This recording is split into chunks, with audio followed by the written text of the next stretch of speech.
Inilah tampilan video detik-detik dua kawanan pencuri yang menggondol satu unit sepeda motor milik warga di perumahan Prana, Kota Sukabumi. Terlihat dari video CCTV ini, tak perlu waktu lama. Dua kawanan pencuri berhasil membawa kabur sepeda motor yang terparkir di dalam rumah yang berada di pojok jalan komplek tersebut. Yusuf, sang pemilik kendaraan, mengatakan, diduga kejadian itu terjadi dini hari menjelang waktu sholat subuh. Saat itu dirinya mengaku sempat mendengar suara mencurigakan dari luar rumahnya.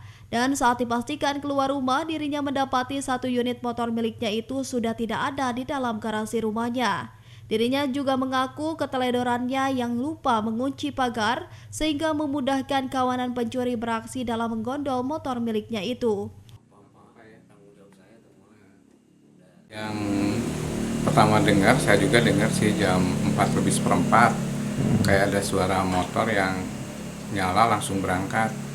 Istri saya bilang, kayak itu motor kayak motor kita gitu, biasanya motor tetangga ada yang berangkat subuh atau apa. Ya pas istri saya lihat ke jendela di kamar, pintu gerbang garasi udah kebuka satu. Pas dilihat motor satu lagi udah nggak ada gitu. Dia bilang, kayak motor nggak ada satu kan. Ya kita cepat keluar dan ternyata memang nggak ada satu motornya gitu. Saat ini sudah laporan ke pihak kepolisian, Pak? Sudah. Jadi sudah ditangani, alhamdulillah. Tim reaksi cepat dari Polres sama dari Polsek juga pada datang gitu. Dan kita sudah buat berita acara, di berita acaranya juga sudah ada gitu seperti itu.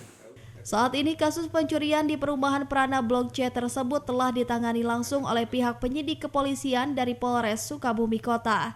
Dari Kota Sukabumi, Sofwan Julpikar dan tim liputan MGS TV melaporkan.